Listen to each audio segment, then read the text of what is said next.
We observe today not a victory of party, but a celebration of freedom, symbolizing an end as well as a beginning, signifying renewal as well as change. For I have sworn before you and Almighty God the same solemn oath our forebears prescribed nearly a century and 3/4 ago. The world is very different now, for man holds in his mortal hands the power to abolish all forms of human poverty and all forms of human life. And yet the same revolutionary beliefs for which our forebears fought are still at issue around the globe.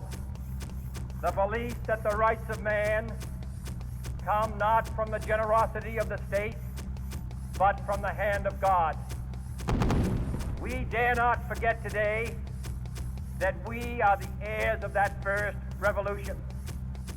Let the word go forth from this time and place to friend and foe alike that the torch has been passed to a new generation of Americans born in this century, tempted by war, disciplined by a hard and bitter peace, proud of our ancient heritage, and unwilling to witness or permit the slow undoing of those human rights to which this nation has always been committed and to which we are committed today at home and around the world.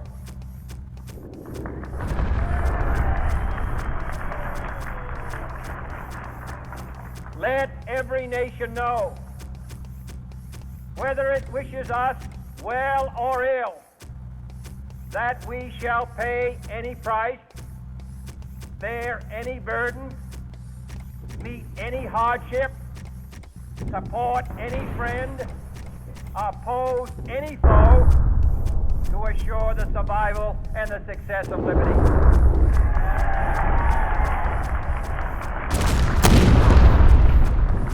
This much we pledge and more. To those old allies whose cultural and spiritual origins we share, we pledge the loyalty of faithful friends. United, there is little we cannot do in a host of cooperative ventures. Divided, there is little we can do, for we dare not meet a powerful challenge at odds and split asunder. To those new states whom we welcome to the ranks of the free, we pledge our word that one form of colonial control shall not have passed away merely to be replaced by a far more iron tyranny. We shall not always expect to find them supporting our view, but we shall always hope to find them strongly supporting their own freedom, and to remember that in the past, those who once sought power by riding the back of the tiger ended up in the ground.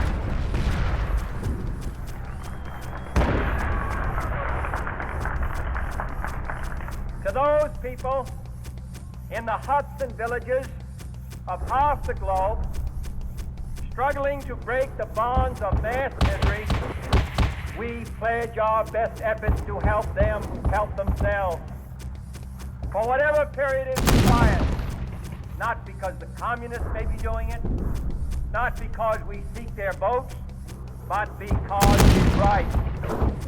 If a free society cannot help the many who are poor, it cannot save the few who are rich.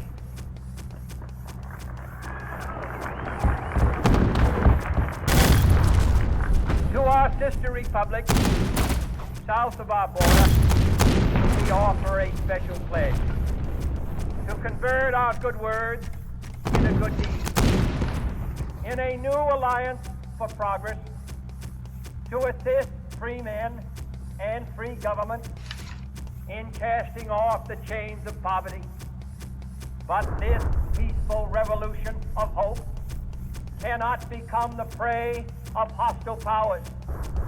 Let all our neighbors know that we shall join with them to oppose aggression or subversion anywhere in the Americas.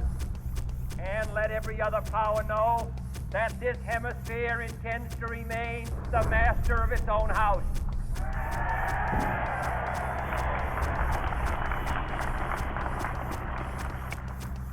To that World Assembly of Sovereign States, the United Nations, our last best hope, in an age where the instruments of war have far outpaced the instruments of peace, we renew our pledge of support to prevent it from becoming merely a forum for invective, to strengthen its shield of the new and the weak, and to enlarge the area in which its threats may run. Finally, to those nations who would make themselves our adversary, we offer not a pledge, but a request that both sides begin anew the quest for peace. Before the dark powers of destruction, unleashed by science, engulf all humanity in planned or accidental self-destruction.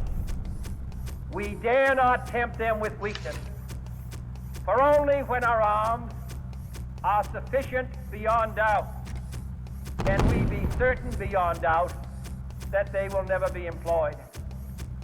But neither can two great and powerful groups of nations take comfort from our present course, both sides overburdened by the cost of modern weapons, both rightly alarmed by the steady spread of the deadly atom, yet both racing to order that uncertain balance of terror can stay the hand of mankind's final war. So let us begin anew, remembering on both sides that stability is not a sign of weakness, and sincerity is always subject to proof. Let us never negotiate out of fear, but let us never fear to negotiate.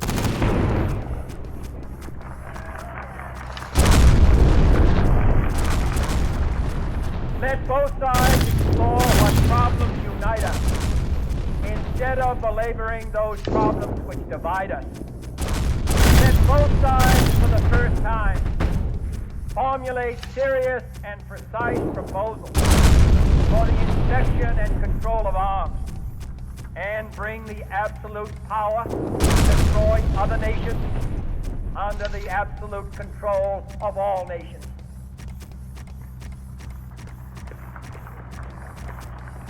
Let both sides seek to invoke the wonders of science instead of its terrors. Together, let us explore the stars, conquer the deserts, eradicate disease, tap the ocean depths, and encourage the arts and commerce. Let both sides unite to heed in all corners of the earth the command of Isaiah to undo the heavy burden and let the oppressed go free.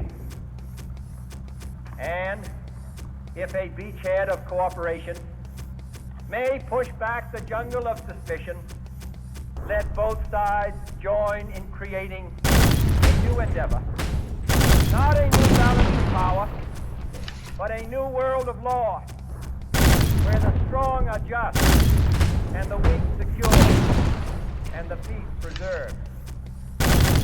All this will not be finished in the first 100 days, nor will it be finished in the first 1,000 days, nor in the life of this administration, nor even perhaps in our lifetime on this planet. But let us begin.